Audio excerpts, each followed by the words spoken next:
soal literasi bahasa Indonesia ini. Saya coba untuk share screen dulu ya teman-teman. Mohon maaf suara agak berat karena flu juga berat yang sedang dialami di sini. Oke. Dan saya rasa teman-teman udah nggak ini ya, nggak heran lagi lihat bacaan sepanjang ini. Panjang nih bacaan. Ada 6 soal di sini dan saya sengaja pakai bentuk soal awal. Jadi di literasi bahasa Indonesia itu ada 2 bentuk soal yang selama ini kita udah ini apa namanya udah lihat di contoh yang dikeluarkan sama Kemendikbud ya, yaitu bentuk pilihan ganda dan pilihan ganda kompleks. Nah, saya sengaja pakai bentuk yang pertama aja, bentuk pilihan ganda itu A, B, C, D, E, karena saya yakin banyak banyak ini ya apa namanya banyak yang jadi pertanyaan ketika nanti ada soal benar salah dan sebagainya itu nilainya kayak gimana. Nah, kita hilangkan dulu saja kekhawatiran atau pertanyaan itu kita hilangkan dulu aja, kita filter dulu aja di sini. Kita kembalikan ke basic bahwasanya ini yang juga saya terapkan sih di beberapa teman-teman SMA di sekolah yang kebetulan ada di bekerja sama dengan tim kami di Surabaya. Intinya apapun itu, baik mau tes skolastik PPU, pengetahuan dan pemahaman umum, KMPM atau kemampuan memahami bacaan dan menulis, maupun literasi bahasa Indonesia, itu materinya materi bahasa Indonesia. Jadi bidang-bidangnya bidang bahasa Indonesia. Jadi kita belajar bahasa Indonesia aja di sini. Nggak usah mikir ini yang mana yang PPU, mana yang PPM, mana yang literasi. Anggaplah semua itu variasi apa namanya variasi dari pengembangan pembelajaran bahasa Indonesia yang ada. Kalau di PPU, oke, kita mungkin dioplos sama ada sedikit berbau pengetahuan umum. Kalau di apa namanya kemampuan membaca dan menulis, kita juga pasti banyak ketemu sama hal-hal yang berbau dengan kebahasaan dan ejaan. Walaupun kita nggak tahu bentuknya seperti apa, karena yang tahun ini itu semuanya serba baru.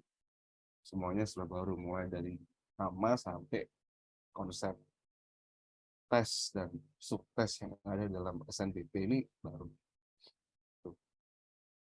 Terus kemudian literasi, oke, bahasa Indonesia tetap pada bacaan bahasa Indonesia, kita harus bisa menggunakan bacaan ini tidak hanya untuk mencari info, tapi mengevaluasi, memahami bahkan mengevaluasi bacaan itu sendiri. Jadi kita kembalikan ke basic ya teman-teman. Mungkin biar ini aja mengurangi rasa ingin tahu atau penasaran yang nanti malah akan jadi kepikiran itu. Jadi kita lebih santai aja. Anggaplah ini banyaknya variasi dari bentuk soal bahasa Indonesia. Itu aja. Nah, oke, ini bisa kita langsung mulai sekarang. Bisa kita langsung mulai sekarang aja. Ini teks 1 aja panjangnya segini. Nah, oleh karena itu kita lakukan trik yang biasa kita lakukan, yaitu membaca bagian soal terlebih dahulu saja. Panjang ya. Nah, itu. Soalnya adalah penempatan kalimat proses tersebut. Nah, ini ada kalimat baru di sini. Proses tersebut menghasilkan ayam yang kemudian disebut sebagai galus domestik. Galus domestik. Akan lebih tepat jika disematkan pertanyaannya itu. Jika disematkan tuh apa teman-teman? Kira-kira tahu nggak? Apa arti disematkan? Diletakkan. Diletakkan. Lebih khususnya disisipkan sih, karena ini konsepnya apa namanya disematkan tuh dimasukkan atau disisipkan. Kalau kamu disisipkan ke dalam di antara sesuatu. Contohnya yang di sini nih, disematkan. Ditempatkan di mana, benar diletakkan di mana, benar bisa juga, tapi lebih baku lagi ketika kita atau lebih pas lagi ketika nyebutnya diselipkan atau disisipkan gitu. Nah itu setelah kalimat 8, setelah kalimat 4, setelah kalimat 3, sebelum kalimat 3, setelah kalimat 6, atau sebelum kalimat 4. Nah kebetulan ini kita hanya butuh sebagian dari teksnya, yaitu yang ada di paragraf pertama. Jadi ini memang sengaja udah saya beritahu. Kita pindah saja bagian ini ke bawah, yang memudahkan kita untuk membahas nanti. Nah,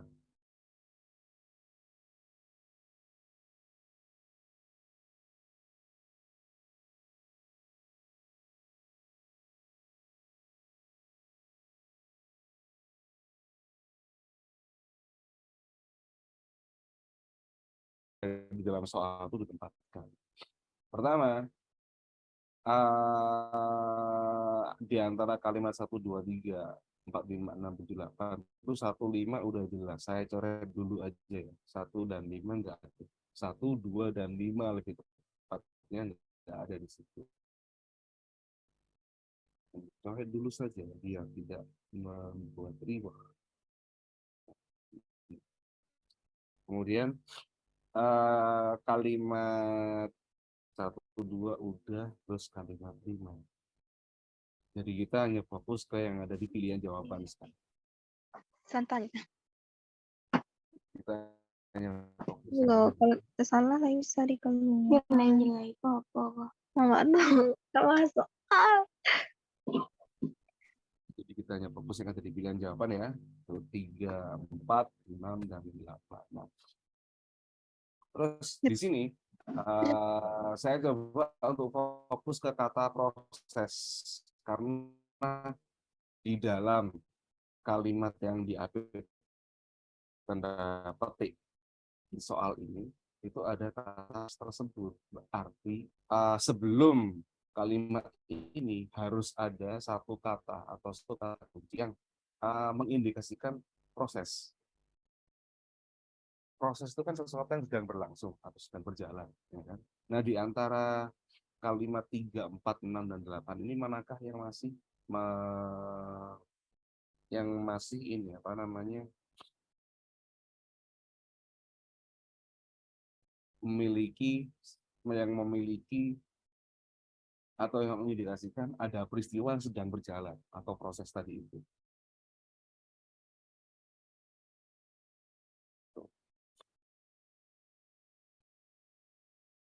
Proses berarti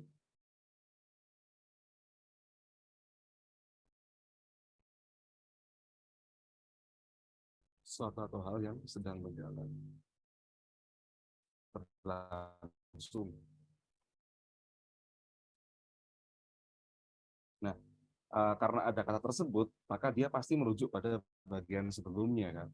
Coba kita cari dulu aja di kalimat mana dulu di antara 3, 4, 6, dan 8 yang memiliki kata yang menunjukkan ini sedang ada proses yang terjadi atau ada peristiwa yang terjadi.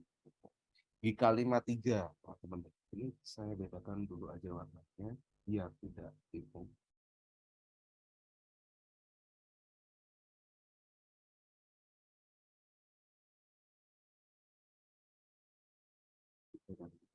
Di kalimat 3 sambil bisa dilihat, mutasi genetik tersebut terjadi pada sel pertama. Ini bukan proses ya, tapi hal yang dia memberitakan hal yang sudah terjadi saja, itu kalimat 3. Memberitakan hal yang sudah terjadi. Itu kalimat 3. Kemudian di kalimat 4, coba kita lihat, karena kebetulan itu urutannya. Di kalimat 4, mutasi-mutasi itu menggandakan diri ke setiap sel tubuh lain. Proses ada di situ.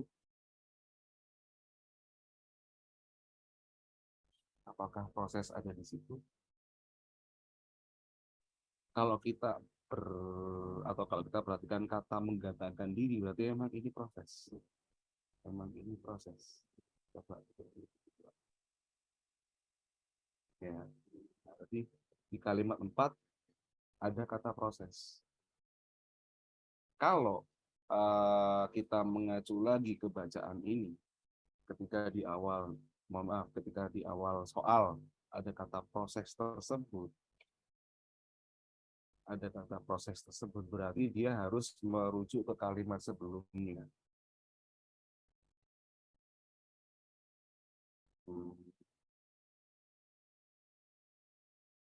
Proses mengacu pada sesuatu yang sedang berlangsung, atau bisa juga biasanya nih kalau di kamus perkembangan ya, perkembangan atau perubahan tertentu.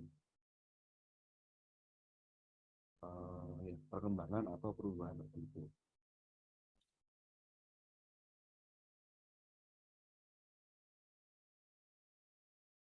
Kemudian selain itu terdapat juga kata tersebut menunjukkan bahwa proses itu harus bahwa kalimat dalam soal ini merujuk ke kalimat sebelumnya. Kalau udah ada kata sebelumnya berarti kita eliminasi saja jawaban-jawaban yang ada yang ada kata setelahnya itu. Kita eliminasi saja jawaban-jawaban yang udah ada kata setelahnya itu. Jadi kalimat yang mana yang dikasih di kalimat 4. Setelah jawaban B ada setelah, jawaban A juga ada setelah, jawaban D juga ada setelah. Ini kita eliminasi. Coret dulu saja biar nggak bingung. Nah sekarang yang dimana? Tadi sebelum kalimat 3 itu sesuatu yang kalau kalimat 3 itu kan yang sudah terjadi dan dia ada proses di kalimat 3, maka yang paling mungkin hanya sebelum kalimat 4, karena di kalimat 3 bukan proses tapi sesuatu yang sudah terjadi. Dengan demikian yang paling tepat itu sebelum kalimat ke. Jadi jawaban yang tepat untuk soal nomor 1 atau soal pertama ini adalah yang di sini. Mungkin ada pertanyaan dulu atau mungkin ada yang keberatan. Saya belum sempat lihat chat box, jadi mohon maaf.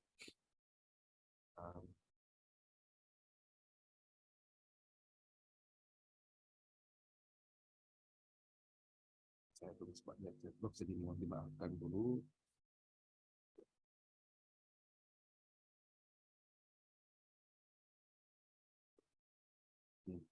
Sedikit aja untuk yang soal nomor 1 ya teman-teman. Oh ada yang tanya, silakan Mbak Ananda.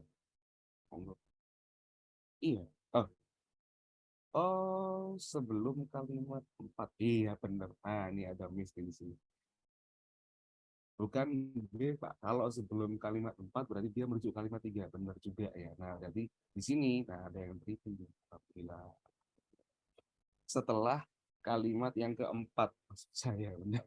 Jadi mohon maaf agak kurang konsentrasi karena ini benar. Tadi setelah kalimat keempat ya, artinya dia berada di sebelum kalimat kelima. Saya lihat tadi gimana? Kayak gini. Terima kasih Mbak Ananda sudah diinikan apa namanya sudah dibenarkan. Benar. Ini ada salahnya ini. Kan dulu coretannya, kemudian benar.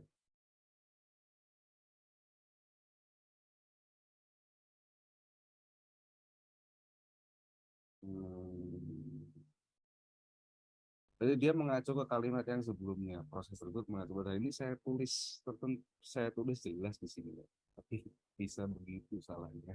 Oke, sekali lagi saya mohon maaf ya teman-teman.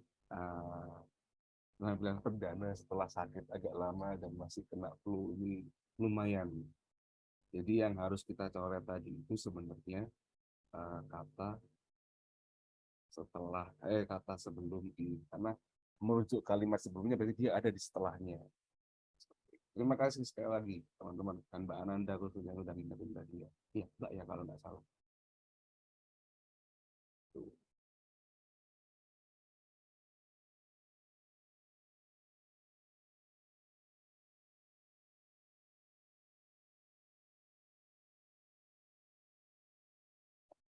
Ya, sebelum ini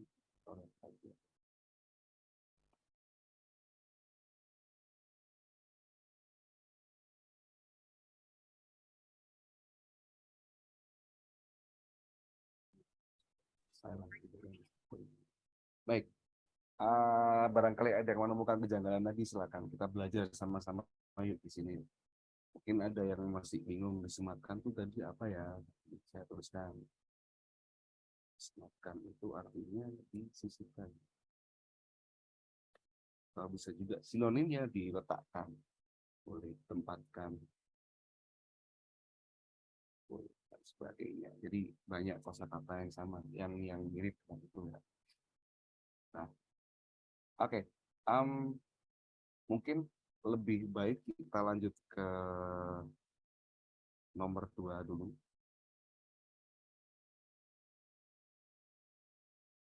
Nomor 2 dulu. Ya, karena belum juga belum ada yang ini apa namanya bertanya. Kita coba soal nomor 2 dulu. Ini belum saya kutipkan bacaannya, nanti saya kutipkan, tenang saja. Nah, ini soalnya. Untuk melengkapi teks di atas, seharusnya ini melengkapi ini. Sebenarnya di sini saya sempat kepikiran tadi waktu lihat teksnya sekilas, karena saya juga baru lihat kali ini. Saya kutipkan aja teksnya segini banyak.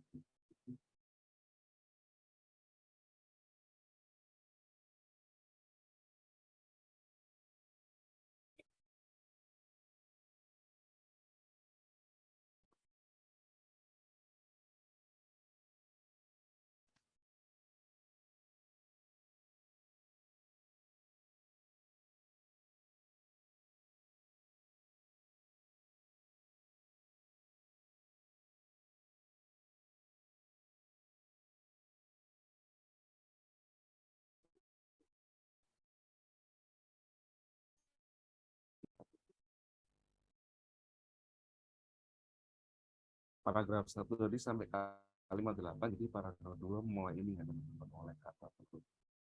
Kita geser ke bawah.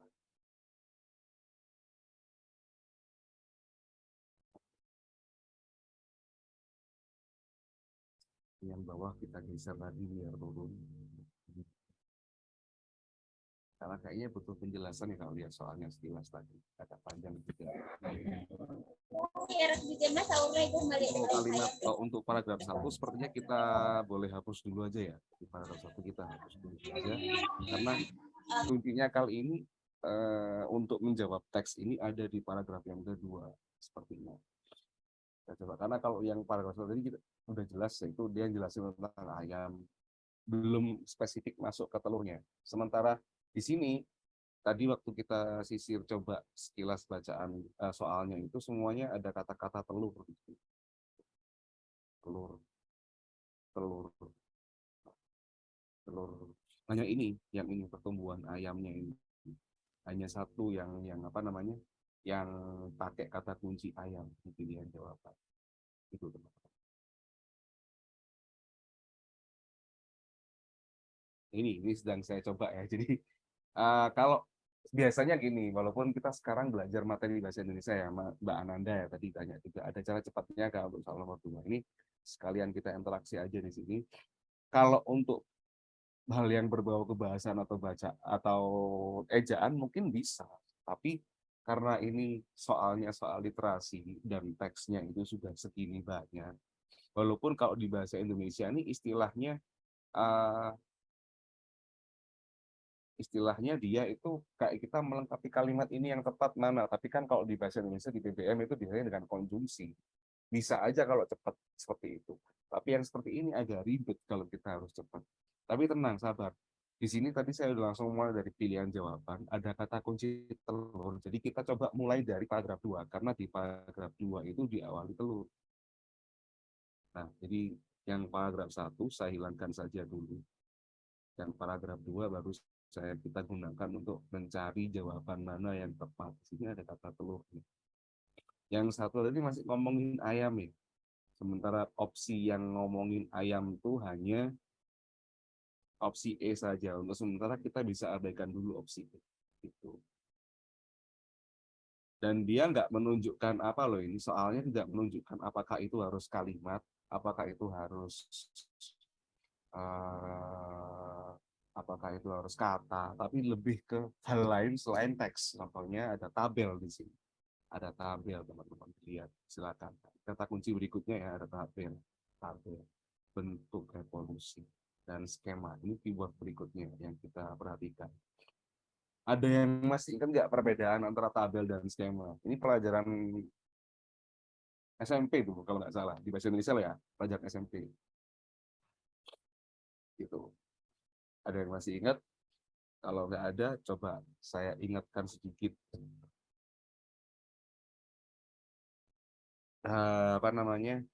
Tabel. Itu apa? Skema. Itu apa? Biasanya ini gandengannya sama grafik. Itu beda lagi. Apa? Tiga. Kalau tabel itu data yang tersusun dalam baris dan kolom. Kita belajar ya teman-teman, jadi kita membahas, karena itu butuh waktu agak lama juga persoalannya. Kemudian skema, jadi kalau teman-teman lihat tabel masih ada baris, ada kolom, ada data yang tersusun rapi aja. Itu secara sistematis dalam baris dan kolom, itu tabel. Sementara skema ini lebih, saya bongkar nama lainnya atau istilah lainnya adalah bagan, bisa disebut bagan atau bisa disebut denah. Denah. Tuh. Jadi skema ini lebih menunjukkan gambar-gambar yang menunjukkan posisi berdasarkan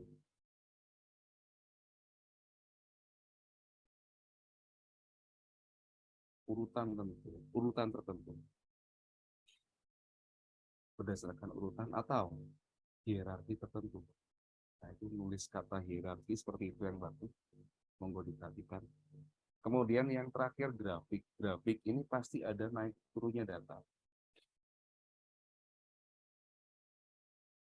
Naik turunnya sebuah keadaan yang digambarkan dalam diagram batang, garis, atau lingkaran. Sekarang sih udah banyak ya, nggak cuma diagram batang, garis atau lingkaran. Nah, di sini kita kembali ke soal yang kita tambahkan apa? Kalau tabel itu cuma data sama angka. Jadi kayaknya karena di sini lebih banyak jelasin proses, ya kan. Uh, Paragraf ini lebih banyak menjelaskan proses. Contohnya ini nih, coba. Nih, sebelumnya, nah ini proses. Dia menjelaskan proses. Dari awal tadi juga kita nemuin kalimat-kalimat yang banyak menjelaskan proses kan, atau urutan tertentu, atau perubahan tertentu dan sebagainya. Terus kemudian ada lagi nih,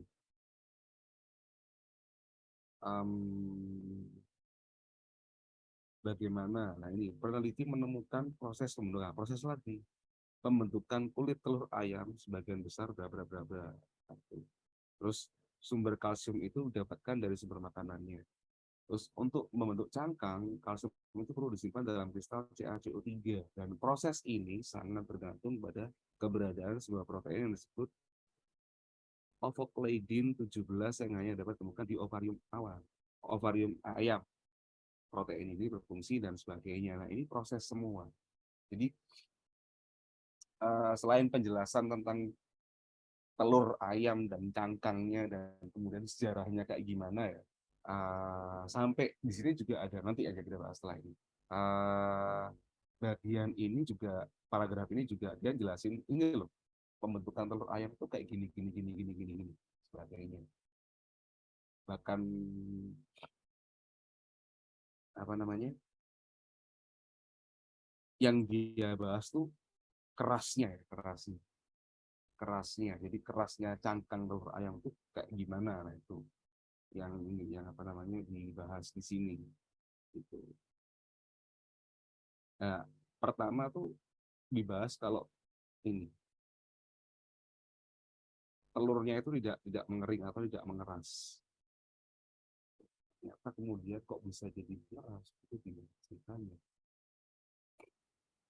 Telur ayam, telur kita akan yang keras karena dia diletaskan di darat. Jadi kerasnya cangkangnya telur ayam itu karena emang dia meletasnya di darat. Sekilas gak ada artinya, tapi ini bisa jadi clue, teman-teman. Artinya cangkang di dalam pilihan jawaban ini, kalau kita coba perhatikan lebih jauh, di dalam pilihan jawaban A, B, C, D, E ini, yang ada kesamaan dengan cangkang itu kata kulit. Jadi kita bisa mempersempit jawabannya. Kata kulit. Yaitu ada di pilihan jawaban A dan D. Ini. Kalau itu jawaban yang lain bisa dong kita salahkan dulu atau kita coret dulu benar. A, ini bisa kita coret. Yang tanpa kulit telur kita coret dulu. Apalagi ini alur pertumbuhan ayam yang jelas dari anak-anak sampai dewasa. Itu bukan ranah kita untuk bahas yang ada di sini. Ayam dari dulu tertipu, ya gitu aja. Oke, jadi tinggal 2 pilihan jawaban. Kita bisa memilah 3, kita singkirkan dulu. Tinggal milah pilihan jawaban yang mana tuh, antara A atau B. Kayaknya ada yang nebak.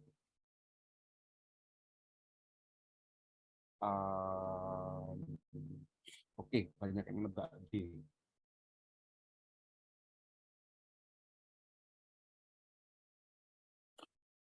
Banyak yang nebak D. Oke, benar semua jawabannya. Skema ya, jadi lebih ke arah badan. Lebih ke arah badan. Urut-urutan. Kalau yang bingung, teman-teman mungkin bingung karena skema apaan. Urut-urutan, wes buat itu aja. Jadi, simple. Penjelasannya sederhana. Karena selain yang dibahas tuh kulit telurnya, di sini coba dilihat urutannya. Jadi dari kalsium karbonat, terus kalsiumnya diambil dari sumber makanan ayamnya, terus kemudian kalsiumnya disimpan di mana, tuh seperti itu. Nah, sesuai dengan pembahasan yang dominan dalam bacaan, khususnya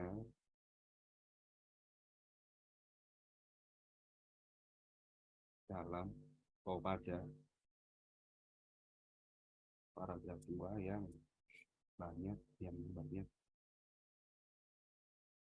di sini hampir keseluruhan ya.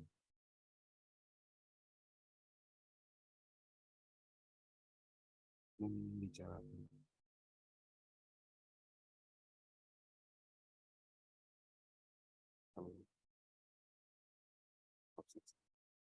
pembentukan kulit telur.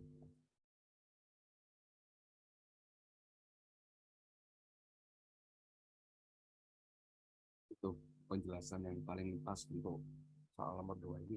Jadi jawaban yang A, B, C, D bisa dicoret saja karena tidak sesuai. Gitu.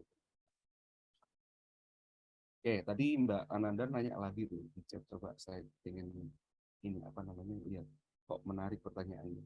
Nah, berarti yang seharusnya itu netas ya, bukan retas. Ini ada di kalimat berapa? Sebentar saya cari.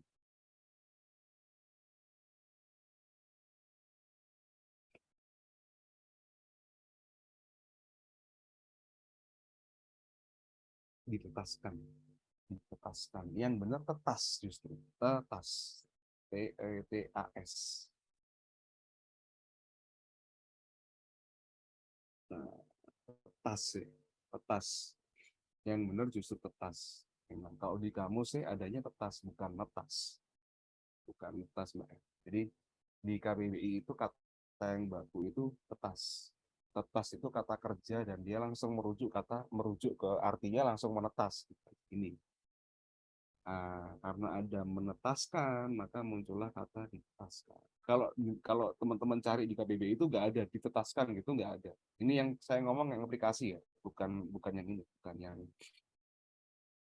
bukan yang apa namanya buku, bukan yang dalam bentuk offline atau buku, tapi yang aplikasi. Jadi tinggal search aja, kemudian nanti ketemu kata apa yang dimaksud. Jadi kalau kita cari kata tetas, menetas itu ada. Tapi kalau kata ditetaskan mungkin nggak ada karena awalannya di. Hampir semua kata yang berawalan di itu nggak ada di kamus, nggak akan kita temukan di KBBI yang kita punya di mana, terutama di aplikasi. Atau kalau yang di offline yang edisi terbaru saya belum lihat, tapi yang edisi lama juga nggak ada, jarang sekali. Oke, ini soal nomor 2, teman-teman. Terima kasih sekali lagi banyak responnya tadi di forum, di chat. Saya senang kalau kayak gini dan kita belajar bareng. Saya sempat melakukan kesalahan itu kan kurang teliti kan. Jadi apa namanya itu bukti kalau di sini nggak ada yang namanya selalu benar. Jadi kita selalu belajar sama-sama gitu aja. Saling sharing atau mengingatkan. Ini nomor 2. Kalau soal model ini ya, model literasi kayak gini pertanyaannya. Tapi kalau soal yang lain, yang model bacaan biasanya itu yang ditanyakan tuh kata-kata ini lembab, terus ini, namun ini, dua kata itu setelah namun tuh harusnya ada koma itu kalau yang model PPU atau PPM biasa. Terus namun ini modelnya PPM ya, itu tanda baca ada ejaan. Lembab itu yang bener emang gitu, lembab pakai P, bukan lembabe, bukan kelembapan, bukan kelembaban gitu kan. Biar di sekedar refresh aja ya teman-teman, gitu. Oke. Oh iya, saya tuliskan juga.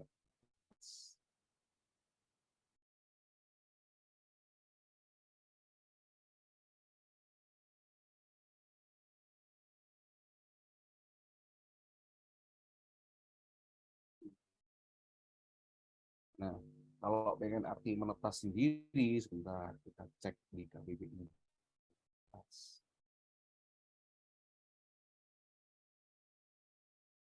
Pecah atau terbuka. Menetas itu pecah atau terbuka.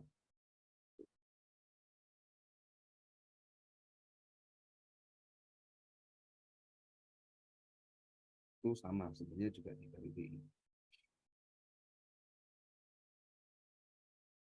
Oke, kita lanjut ke soal berikutnya. Soal ketiga yang ada di sini ya. Baik, kali ini bacaannya bacaan tentang karya sastra nih, tentang kutipan cerpen kalau nggak salah. Judulnya Ramin Takun Jumpuran. Takun Jumpuran. Ini saya ekspor dari AKM. Dari soal AKM kita pilih dikit biar kelihatan. Semoga masih kelihatan ya teman-teman. Karena jarak pandang yang terbatas. Oke, pertanyaan ketiga. Literasi bahasa Indonesia, teksnya teks sastra. Kalau nanti teman-teman ketemu teks sastra, mungkin yang baru gabung di forum yang kali ini, jangan kaget ya, kok SBMPTN atau UTBK atau SNBT ada teks sastra, karena ini bukan ranah subtes skolastik, tapi yang ini itu di ranah subtes literasi. Literasi punya dua teks secara umum. Konteksnya yaitu konteks informatif dan konteks sastra atau konteks non fiksi. Iya, konteks informatif dan konteks fiksi. Jadi memang ada cerpen karena di contoh kemarin itu juga ada kutipan dari cerita. Saya kaget loh ada soal sastra, tapi pertanyaannya dia bukan menjurus melulu ke hal tentang sastra. Walaupun ada dan sekali lagi itu hanya contoh. Yang saya takutkan ketika realitanya nanti lebih lebih apa namanya, lebih sulit dari ekspektasi kita, lebih serem dari ekspektasi kita. Tapi saya nggak ingin berandai-andai kayak gitu. Jadi saya harapkan dengan semakin banyak latihan variasi soal, mengerjakan variasi soal, kita semakin mahir aja atau semakin semakin cekatan aja menghadapi soal-soal yang seperti ini. Oke, kita kembali ke soal ini, nomor 3, soal ketiga ya. Tuliskan satu bukti dari cerita yang menunjukkan bahwa latarnya, nah itu ada di luar negeri. Ini sebenarnya dikembangkan dari soal esai atau uraian isian singkat. Kalau di asesmen dulu itu kanon literasi ini munculnya pertama dari asesmen, ini dikembangkan dari soal isian singkat. Jadi di antara ABCDE ini mana yang menunjukkan latar, mana yang menunjukkan latar dan luar negeri. Kalau saya pribadi tetap akan mulai dari pilihan jawaban, karena di sini ada clue tentang bagaimana bunyi kalimatnya juga. Nah, ini contohnya gini. Oke, kita perbesar dulu sedikit, kemudian kita amati hanya ke pilihan jawaban dulu. Oke. Oh, sudah judul tadi. Oke, pas kalau gitu. Nah, terdapat kalimat ini saya garis bawahkan hanya kalimatnya aja.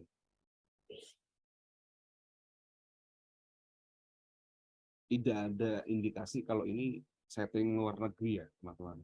Sekarang coba tangannya tertumbuk dahan hanyut saat buru-buru bersembunyi. Nah, tangannya tertumbuk dahan hanyut. Nah, itu berarti dia lagi mungkin kebentur. Tidak ada indikasi atau tidak ada tanda tukar untuk jawabannya. Jadi ingat, kita coba konsisten, mulai dari baca soal, kemudian ke pilihan jawaban. Setelah itu baru kita cek di teks adakah yang benar atau sesuai dengan informasi itu. Sama, walaupun ini literasi, kita coba pakai cara yang sama, pakai tips atau metode yang sama untuk mengurangi gradasi atau mengurangi molornya waktu pengerjaan kita sendiri, karena terbatas. Kalau literasi sih nggak terlalu minim ya, karena 30 soal itu dapat waktu 45 menit. Kalau bacanya sepanjang ini ya lumayan juga. Jadi tetap harus manajemen waktu yang penting.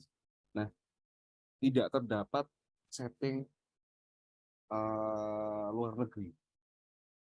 Tidak menunjukkan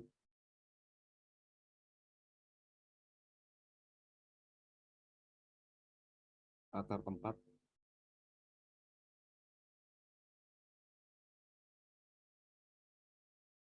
ini. Untuk jawaban yang A belum ada, jadi kita tinggalkan dulu, kemudian kita cek opsi yang B.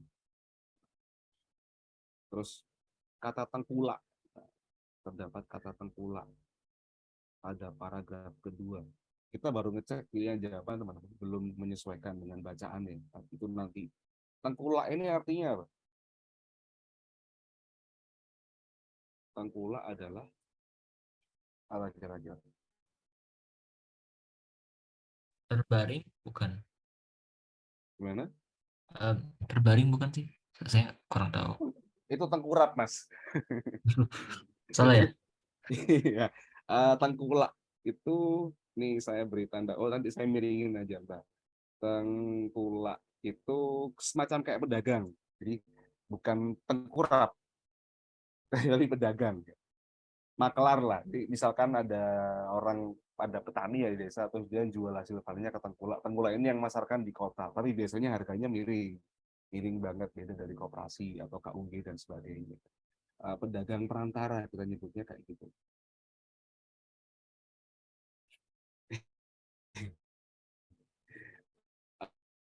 Oke, ini satu penjelasan tambahan pula, itu pedagang perantara. Dan di kalimat ini juga tidak terdapat sama, penjelasannya sama seperti ini. Tidak menunjukkan latar tempat di luar negeri untuk soal untuk pilihan atau opsi B ini.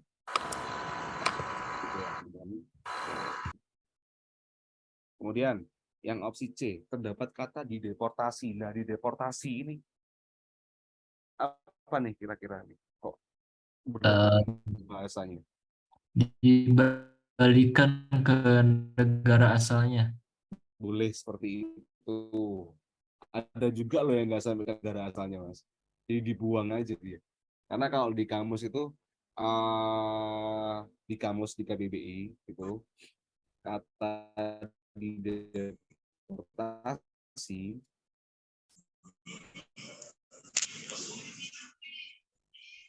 kata deportasi ya, yang saya maksudkan itu deportasi ya, bukan di, kalau di nggak ada di KBBI. Deportasi itu artinya pembuangan, bukan pemulangan.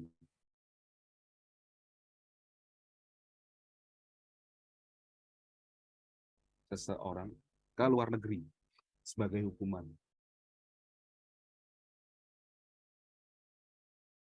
Kurang lebih seperti itu. Jadi sanksi, deportasi itu sanksi. Macam kayak pengasingan, kayak dulu banyak sih kisah-kisah sejarah ya, pejabat-pejabat yang diasingkan. Itu sebenarnya deportasi tapi dalam negeri, lokal sebenarnya.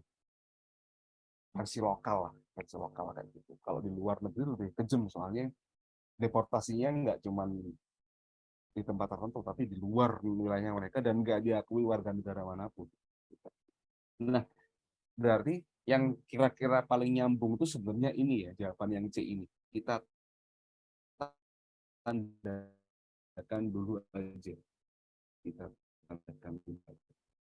Kita tandakan dulu aja. Saya warnai. Sebelum kita cek. Nah, terdapat kalimat masukkan tenaga kerja. Tenaga kerja ini sama ya? Tidak atau belum? Seenggaknya belum menunjukkan latar luar negeri. Seenggaknya belum menunjukkan latar luar negeri. Di sini tenaga kerja. Kecuali dia ngomong TKI. Nah, di sini nggak ada tuh TKI di sini. Nggak ada. Frasanya bukan TKI, melainkan tenaga kerja biasa. Jadi tetap tidak menunjukkan latar tempat di luar negeri. Nah, apalagi pelarian. Ini kalimat terakhir oh ini. Mungkin saja mereka biasa disaikin kalau pelarian KPJ bersembunyi di antara akar pohon. Ini belum menunjukkan, tidak menunjukkan latar belakang. Jadi sebenarnya seharusnya jawabannya adalah jawaban yang tepat, yang paling tepat yang C tadi. Kalau kita cek C itu di paragraf ketiga. Paragraf 3 di sini berarti satu yang ada alinea ya. Jadi ini yang bagian menjorok ke dalam namanya alinea, teman-teman. 1, 2, dan 3 di sini harusnya. Hari itu memang perpaduan nasib sial jatuh di hadapan Acung. Nah, ketemu. Nih, pas berhenti saya tuh di deportasi. Memang benar ada di paragraf 3. Boleh kita upload biar lebih jelas. Warnai merah juga boleh biar lebih asik. Belum, sorry. Biar lebih jelas. Di garis bawain juga biar kelihatan. Nah, boleh kayak gini. Tuh. Jadi benar dia ada di paragraf 3 sesuai kalau begitu.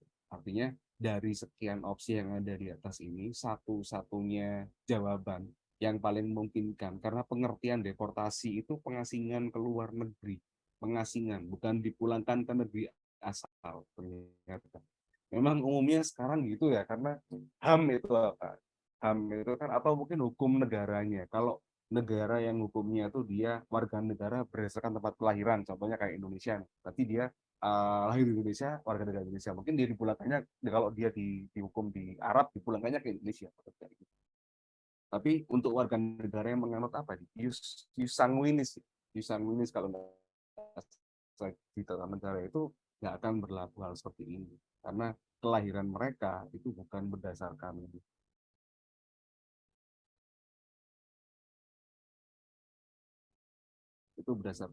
apa namanya, berdasarkan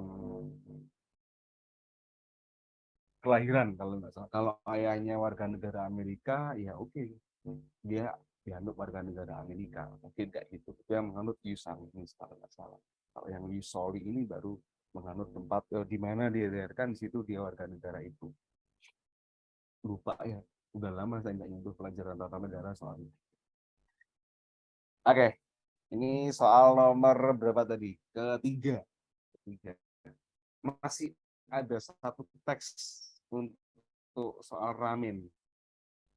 Ya masih punya satu teks lagi, bacaan ramin 7 bulan. Yuk kita perhatikan coba.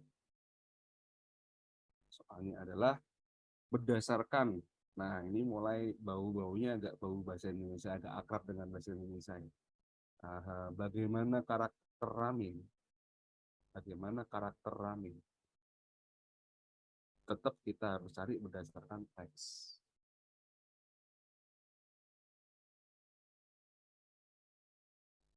Oke, karakterisasi dalam teks sastra itu ada macam-macam. Ada yang disebut secara langsung kalau dia diuraikan oleh pengarang, disebutkan oleh pengarang. Terus khususnya kayak gini nih. Ini di awal tuh pengarang udah nyebutkan namanya si Ramin, berarti dia menggunakan sudut pandang orang ketiga. Dia menggunakan sudut pandang orang ketiga. Jadi biasa harusnya sih tidak menyebutkan bagaimana Ramin ini secara visual maupun tersirat. Kalau tersirat berarti melalui aku. Nah, yang melalui pelakunya udah ini udah beda kasus kan diuraikan langsung oleh pengarang tadi. Bisa tindakan tokoh, bisa pemikirannya si Ramin dan sebagainya. Sekarang coba kita telusuri tokoh Ramin ini. Oke. Ramin menyayangi seluruh anggota keluarganya. Apakah ada atau saya cuma cari kata ikutin tokoh Ramin aja di sini. Kalau ada Aco tuh nggak saya ini. Nah, petugas ini memburu Ramin dan Datang. Oke, tak berpikir panjang saat kerja dengan Datang.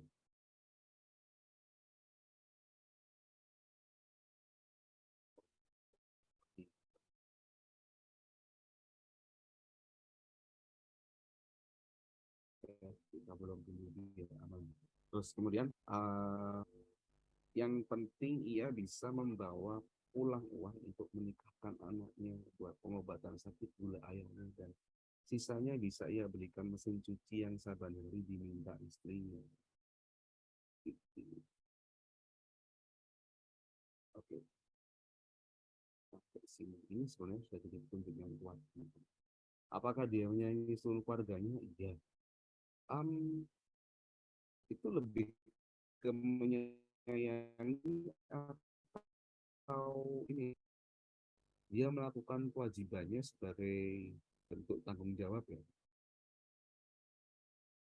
bentuk tanggung jawab suami atau kepala keluarga ke keluarganya. Paragraf 1, 2, 3, dan 4. Jadi pekerja keras ya oke. Menyayangi anggota keluarganya ya oke. Tapi yang saya beri tanda dengan saya tebalkan di teks itu menunjukkan kalau dia lebih ke arah mana nih. Coba mungkin ada yang nggak jawab saya cek box. Nah, ada yang ngomong dia, ada yang ngomong C. B, C, B, C, B, C. Coba kita cek. Yang C itu Ramin ini orang yang cerdas, rajin, perhatian kepada teman-teman seprofesinya.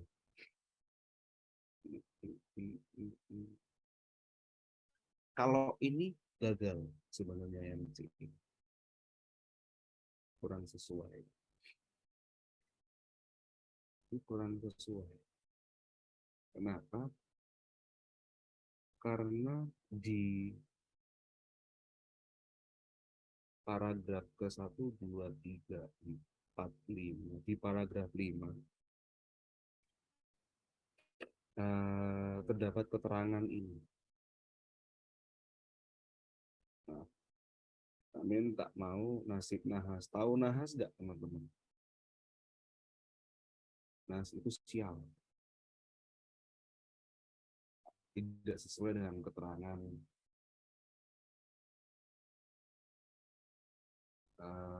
informasi ada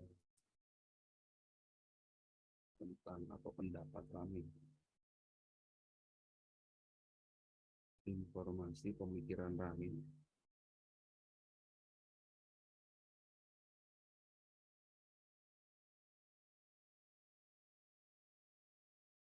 Ada paragraf ini. 1, 2, 3, 4, 8.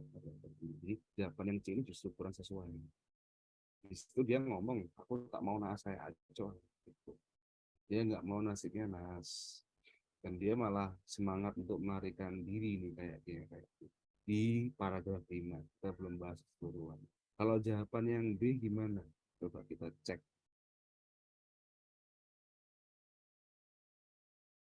Kalau jawaban yang B gimana?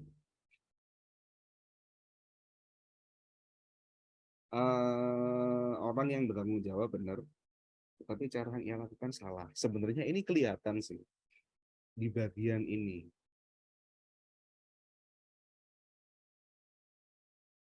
Ramin memang tak berpikir panjang saat berangkat kerja dengan dada.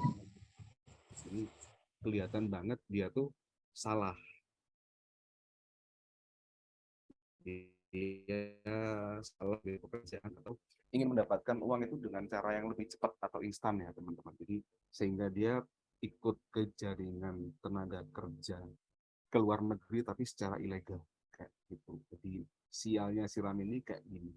Untuk sementara saya tandai jawaban B yang paling sesuai karena ada di situ. Saya tambahkan keterangan juga setelah ini. Ya di paragraf ke berapa tadi? Paragraf keempat kalau nggak salah. 1, 2, 3, 4. Oke, sesuai dengan keterangan pada paragraf 4 yang menyebutkan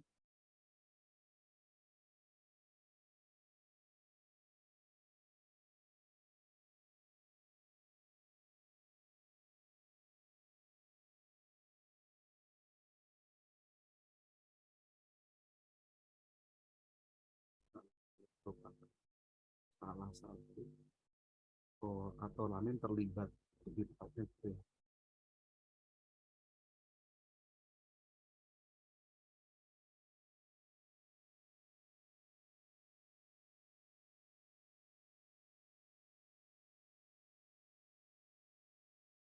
Nah, jalan izin. Sekarang coba kita cek yang A tadi. Yang A ini sesuai. Memang dia sangat menyayangi, tapi kurang lengkap mengenai Ramin itu kayak gimana. Jadi, kesalahannya yang A ini karena kekurangan lengkapannya. Jadi belum menunjukkan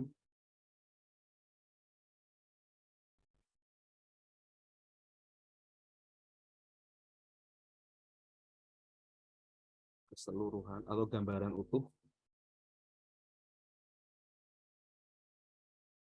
mengenai sosok Ramin atau karakter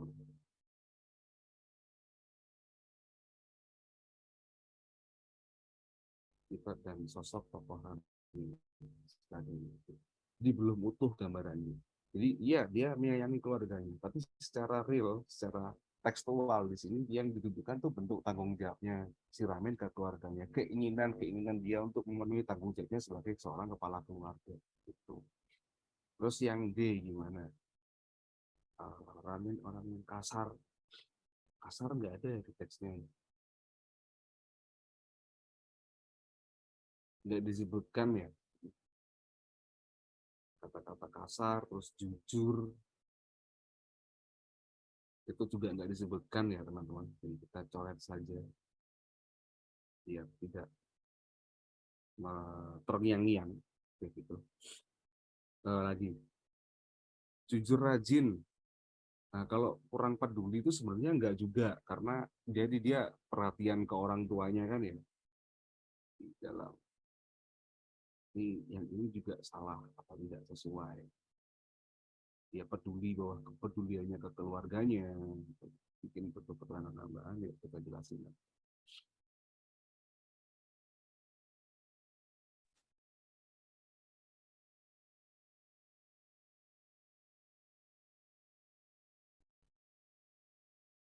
Kami sangat peduli kepada kebutuhan keluarganya, apa yang dibutuhkan oleh keluarganya.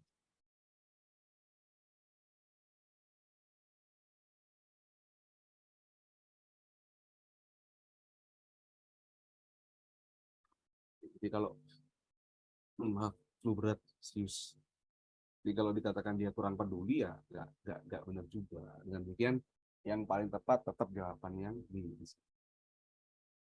karena emang deportasi itu kalau tadi kok bukan deportasi tadi ya. Nah ini kalau jam segini saya udah blank. Oke, inilah untuk nomor yang untuk soal keempat, teksnya masih teks 2, jadi tentang Ramin minta kunjung pulang dan itu. Barangkali ada yang bertanya, coba saya cek.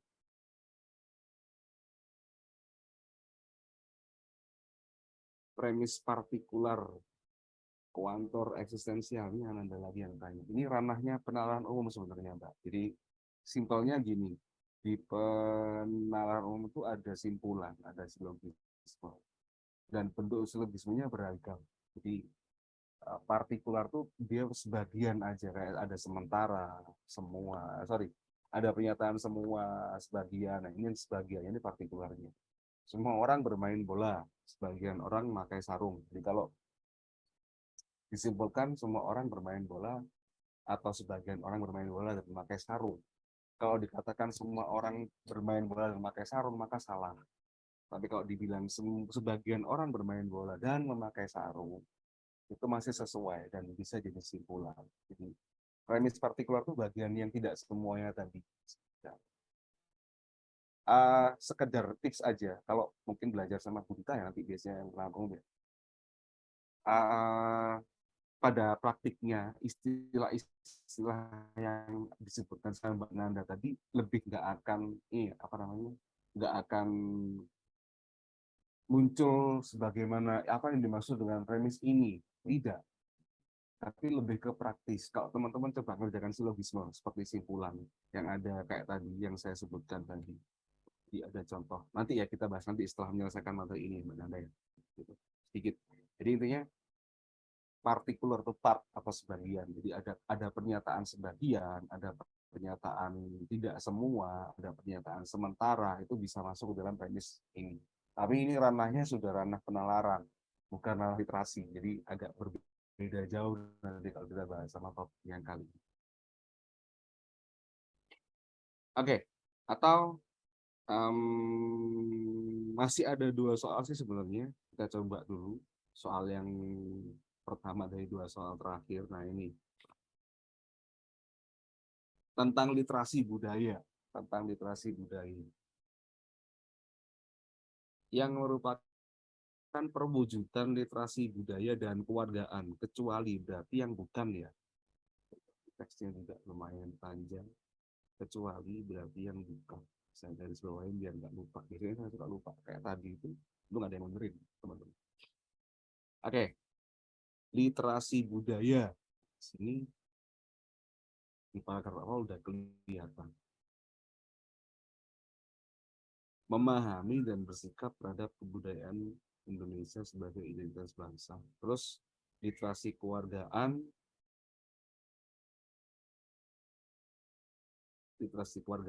apa ini?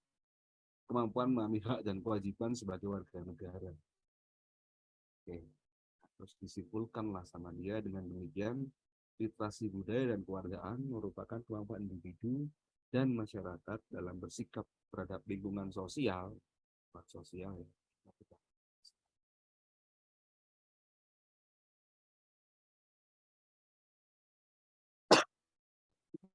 Saya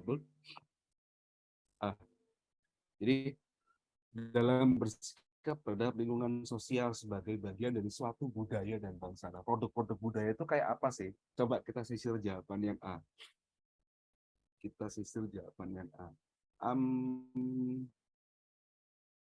Kreasi tari dan kesenian ini termasuk produk budaya enggak? Termasuk ya. Berarti kalau kita mengadakan lomba kreasi tari dan kesenian, itu juga harusnya bentuk wujud literasi budaya dan kewargaan. Literasi budaya dan kewargaan. Kreasi tari dan seni, dan kesenian. Mungkin yang di sini termasuk ini ya, termasuk di budayanya, di ranah budaya dalam arti kultur atau yang khas, merupakan unsur budaya khas, merupakan contoh unsur budaya gitu. Contoh unsur budaya. Jadi ada unsur budaya yang berupa bentuk, berupa ini. bukan tindakan, tapi kesenian, kesenian. Ada juga yang seperti yang B ini, budaya tidak menyontek, berupa kebiasaan yang bersifat moral, yang bersifat moralis lah istilahnya. Ini wujud literasi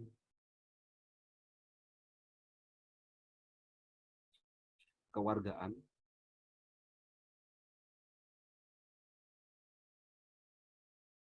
yang berupa budi pekerti atau etika, biasanya sih kayak gitu. Jadi kalau kita belajar PKN dulu, PMP namanya kan, itu menyontek tuh nilai hal atau tindakan yang tidak boleh kita lakukan ya. Walaupun pada tahapnya ya, saya juga pernah jadi anak SMA, jadi tahu sendiri lah. Tapi bisa mungkin kita menyonteknya itu kalau bisa nih yang dicontek prosesnya, teman-teman.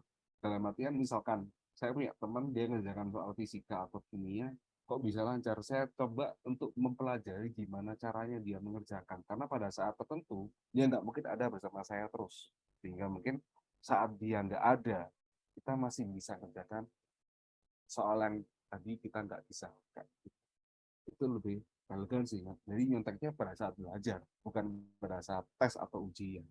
Lebih baik seperti itu, menyontek yang baik. Nah, ini sekaligus ngingetin ya, yang baku itu sontek. Oleh karena itu bentuk perimbuhannya menyontek. Saya tambahkan aja biar ini jelas. Menyontek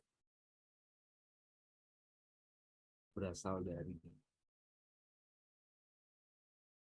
kata dasar sontek. Jangan tanya dari mana, karena ini dari KBBI.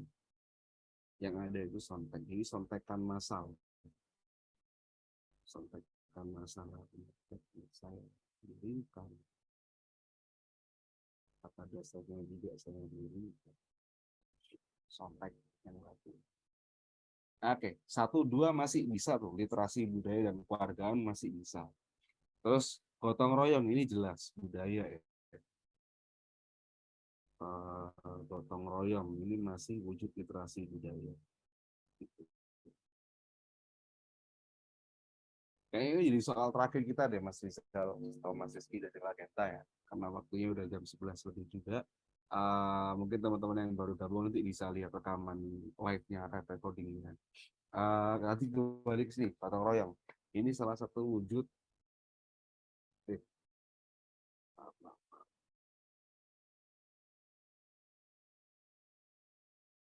gotong royong.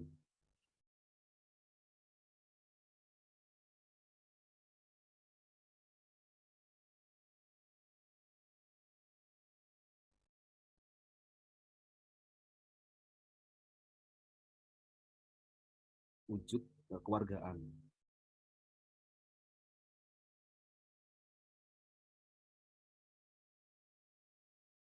Ini yang berbau ini apa namanya, kerjasama antar warga, gotong royong.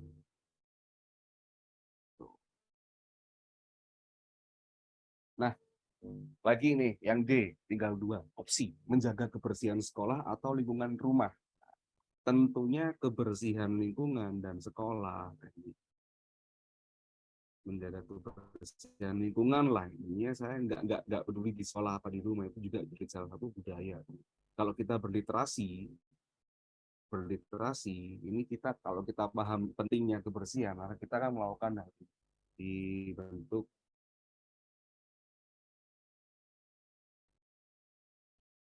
wujud literasi, bukan literasi tapi literasi budaya. Apalagi setelah pandemi sekian lama ya, mungkin banyak orang yang lebih sadar pentingnya kebersihan sekarang ini setelah pandemi. Kita bersih dari luar ke rumah harus ngapain itu dan sebagainya. Dengan demikian apa yang tepat? Pidato itu memang banyak dilombakan di sini. Apalagi aktivitasnya kita memahami info pidato. Ini tidak memiliki unsur literasi baik budaya maupun kewargaan, karena hal pidato itu ceramah yang sifatnya umum banget gitu. Jadi jawaban yang ini bisa dikatakan jawaban yang paling tepat karena pertanyaannya minta kecuali yang bukan literasi budaya maupun keluarga. Oke, ini ya teman, pidato tidak termasuk dalam literasi budaya maupun kewargaan.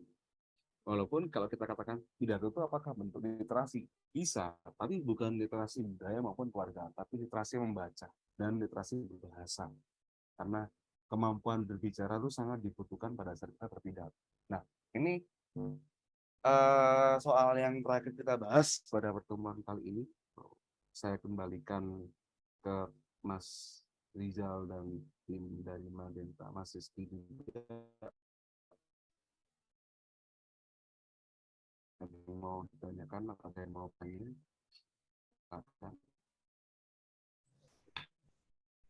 Baik, terima kasih Pak Ilham. Sama-sama.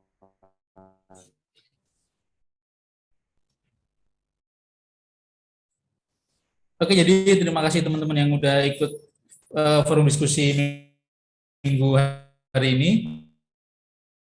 Semoga nanti kalian juga ada yang ikut gelombang 1 tanggal 8 nanti ya, 8 sampai 14. Semoga lancar dan sukses, bisa diterima di PTN pilihan kalian. Terus jangan lupa juga ada acara yang tadi di grup, event yang ada hadiahnya 300.000 untuk pemenang. Kalian bisa baca ketentuannya, nanti bisa ikutan. Oke. Semangat ya teman-teman, semoga sukses nanti di UTBK tahun ini dan diterima. Terima kasih, selamat siang. Assalamualaikum warahmatullahi wabarakatuh. Waalaikumsalam warahmatullahi wabarakatuh. Terima kasih Kak. Terima kasih sama-sama. Terima kasih. Sama-sama. Terima kasih juga. Saya izin live.